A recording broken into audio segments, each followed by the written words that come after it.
శ్రీకాకుళం జిల్లా నర్సన్నపేట నియోజకవర్గం పోలాకి మండలం దండులక్ష్మీపురం గ్రామంలో శ్రీ శ్రీ శ్రీ అశ్రీ తల్లి అమ్మవారి వారాల సందర్భంగా గ్రామంలో డోలా మల్లేశ్వరరావు ఆధ్వర్యంలో ఘటాల ఊరేగింపు ఘనంగా జరిగాయి. అమ్మవారి ఉదయం నుండి పూజలు, అమ్మవారి అభిషేకాలు, సాయంత్రం మేళతాళాలతో ఊరేగింపు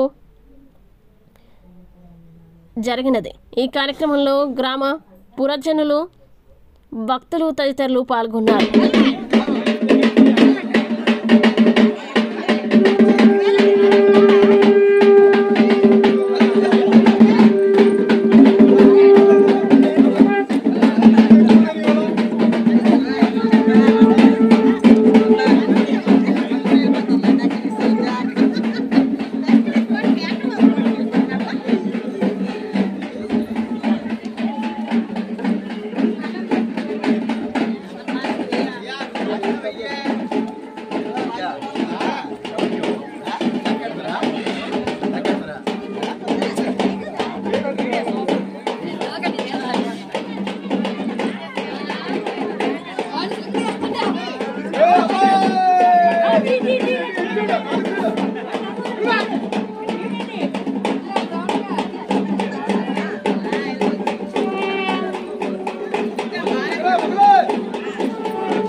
కలలు కనండి, వాటిని సాకారం చేసుకోవడానికి కష్టపడండి అనే అబ్దుల్ కలాం మాటలను నిజం చేస్తూ విద్యార్థుల్లో ఎల్లప్పుడూ ఆత్మవిశ్వాసాన్ని నింపుతూ వీఆర్ ద బెస్ట్ అని చాటు చెబుతున్న విద్యా సంస్థ ద గ్లోబ్ స్కూల్ రేపటి తరానికి ఉన్నత విలువలతో కూడిన విద్యార్థులను తీర్చిదిద్దారనే ఆశయంతో మన మధురవాడ అయోధ్య నగర్ లో ఉన్న ద గ్లోబ్ స్కూల్ ఇటీవల విడుదలైన ఎస్ఎస్సి ఫలితాలలో అత్యధిక మార్కులతో ఒక ప్రపంచం సృష్టించింది. 592 మార్కులతో ఎస్ వినయ్ కుమార్, 576 మార్కులతో కె అనంత్ సాయి, 570 మార్కులతో వై సాయి తేజ. వీటితో పాటు 16 మంది విద్యార్థులకు 500 పైబడి మార్కులు, 7 విద్యార్థులకు 550కి పైగా మార్కులు సాధించి తల్లిదండ్రులు తమపై ఉన్న నమ్మకాన్ని నిలబెట్టుకున్నారు. ద గ్లోబ్ స్కూల్ ఉపాధ్యాయ బృందం, సిబ్బంది మరియు చైర్మన్ బివి రావు గారు, కరెస్పాండెంట్ అనురాధ గారు, ప్రిన్సిపల్ లలిత గారు.